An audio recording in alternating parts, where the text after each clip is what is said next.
Hello and welcome to Retro Reviews, my channel where I review my favorite retro video games of all time as well as some modern releases I have recently finished. And welcome to Smash Saturday, where I talk about all things Smash related until we get a new Smash game, whether that be Smash 6 or Smash Ultimate Deluxe. Today I want to talk about characters we used to think were really bad, but ended up being fantastic. I want to be talking about specifically ones that have come out of the woodwork as of late. There are some characters that did get substantial buffs throughout the game. I won't be touching on a lot of those. A couple of them will pop up in this list, but a lot of these characters are characters that didn't really get a whole lot of changes, or they did get changes and didn't see results until fairly recently. So that out of the way, I'm going to talk about some of the ones that really stood out to me. First and foremost, let's start off with the Miis. The Miis have always been kind of a meme character in Smash. They're kind of like a nice customizable thing, but they don't have a whole lot of uniqueness. They're pretty samey compared to other characters, but there are some mains that have taken them to new heights. Now for Mii Brawler, the character has actually turned out to be really fantastic. A really fantastic counterpick character, a lot very similar to like Fox in the way it moves and a lot of kill power, has some really cheesy setups like down throw into up B on like a top platform in Battlefield that can kill you really early.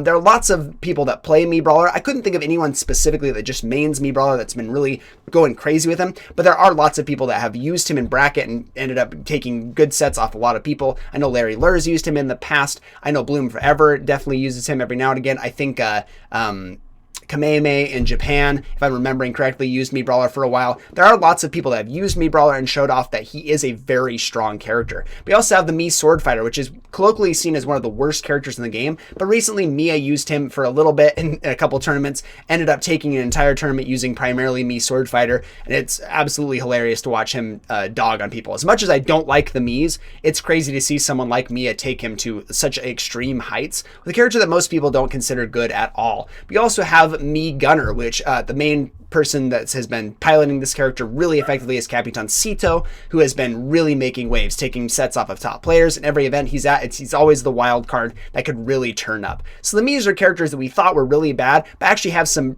either niche performances like Mia with the Sword Fighter, or are actually just really good like Mii Gunner and Mii Brawler. Next I want to talk about Incineroar. Now this character did start off the game very, very bad. He was not a great character. They did do some substantial buffs, the biggest one being his up B height. At the beginning of the game, his up B did not go far at all, and he was absolutely abysmal. His recovery isn't fantastic, like it's compared to some of the rest of the cast, but it has a ton of mix-up potential, and now that he has more height for his up B, he is a very competent character. But Skyjay took him to brand new heights by piloting him all the way to second place at a big major, losing only to Riddles in grand finals, and it's amazing to see him do it. The way he plays this character is just inspiring. The way that he has taken almost entire sets off of Sonic's. Playing Incineroar versus Sonic is a crazy thing. You wouldn't expect like an Incineroar to even take a game off of a Sonic player, let alone the best Sonic player in the world. But Skyjay shows that if you abuse people's disadvantage or abuse people's habits, if you can really get in their head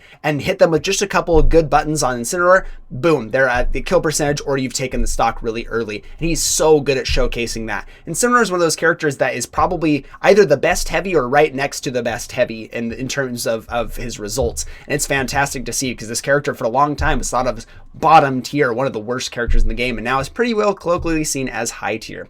Next I want to talk about Yoshi. This is another character that just kind of flew under the radar for a very long time. We did have some people piloting him since the beginning of the game, showing off some pretty decent results. We had like Ron in Japan. Fairly recently, we have Pharaoh in the US holding it down for the US Yoshi mains, really popping off the most recent major here. Did a fantastic job. But we also have Yoshidora, one of the best players in the entire world, easily the best Yoshi player in the world, and has been really taking it to a lot of people, including Akala, taking sets off of the very best players in the entire world with Yoshi. Again, a character that we didn't see as really fantastic, but if you look at his air mobility and his double jump armor, some of the tools he has, his combo ability, his kill potential, like he has so many tools that if you use them all correctly, like Yoshidora and Pharaoh do, it's really inspiring to see someone like this take sets off of games like sets off of characters like Steve, especially the best people piloting the character. So it's really fantastic to see. Next, we've got Corrin. This character did get some substantial buffs throughout the game, but for a very long time, people still didn't see Corrin as anything more than a mid-tier to maybe a high-tier character. Then after a while, you saw people like MKLeo and Spargo busting him out as a counterpick character, busting him out in like smaller tournaments in Mexico, and really showing that this character could do a lot. I remember when MKLeo took an entire tournament with Corrin, everyone's like, that's so bizarre. And like, is Corrin actually good? People started considering him more of a high-tier character. And then after a while, while, Shattuck and Neo specifically started to really push the character. They had been playing him for a long time, but all of a sudden started to show off how well the character could abuse their advantage state. So much great movement, so much incredible spacing. The toolkit is just really immaculate. And now Shattuck is potentially one of the top 10 players in the entire world. Neo is really close as well. They have been showing that that Corrin can not only be a viable solo pick, but can win entire super majors. And it's really cool to see. Next is Pit. This is a character that for the longest time people had pretty much no faith in.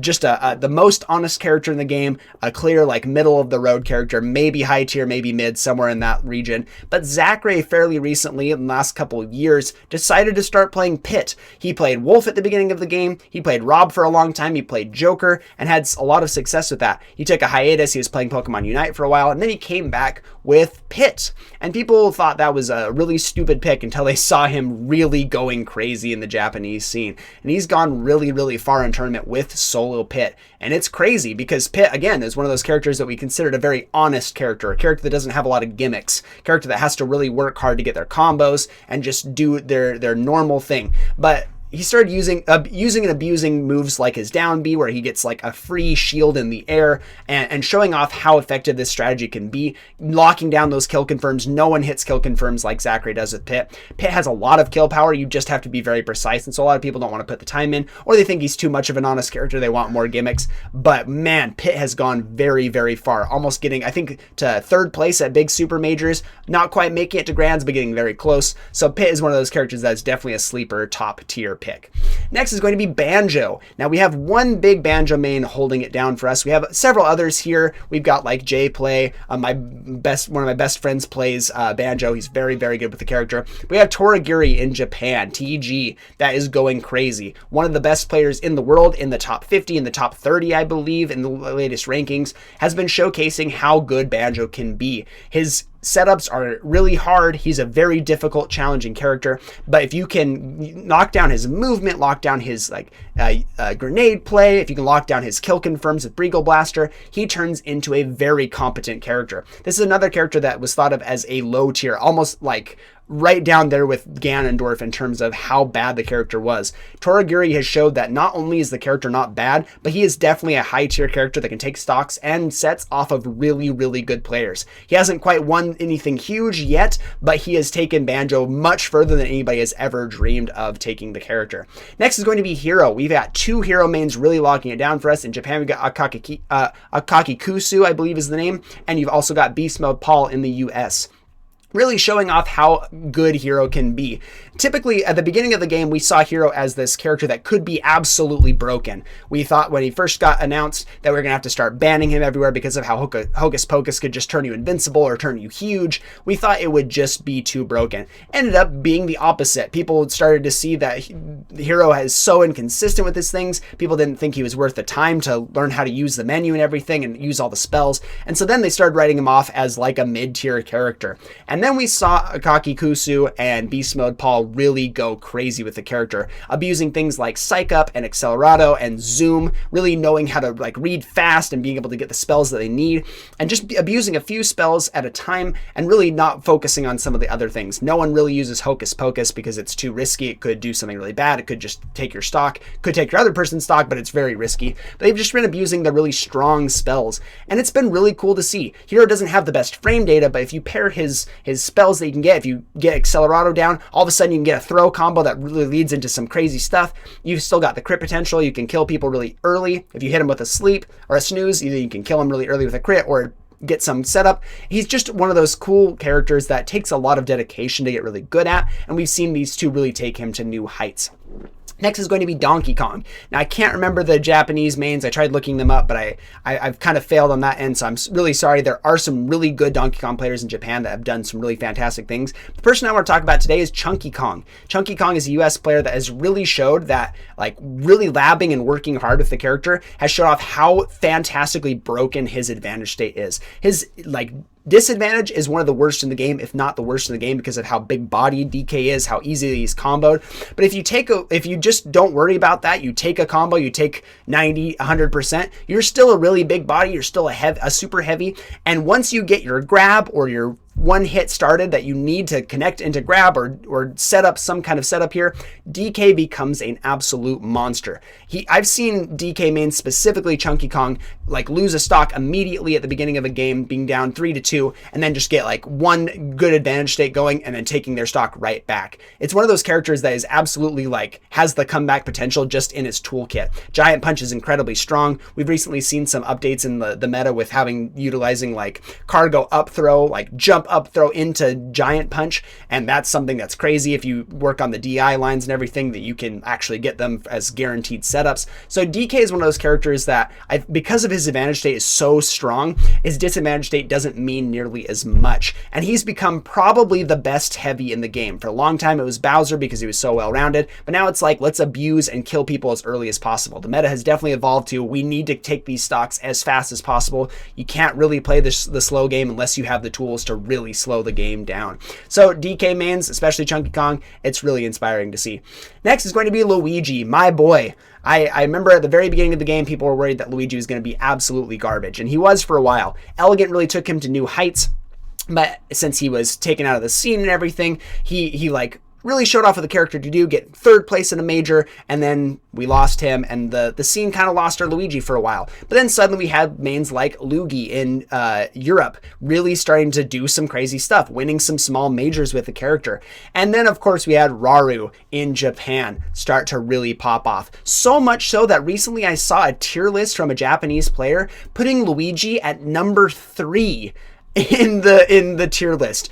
Below, I think it was Snake and, oh man, was it Min Min as well? It was a crazy list. I've never seen Steve and Sonic below Luigi before, or maybe Sonic was number 2 and Min Min was number 4. I've never seen Luigi above Steve in a tier list, but I saw him at number 3 because of how well Raru's been doing. He's won multiple big majors in Japan. He's gotten very close to beating Mia in other ones. He usually loses to Mia. It's always a close game 5 or game 10 set, but he's been winning over Mia before. He's won 2 majors.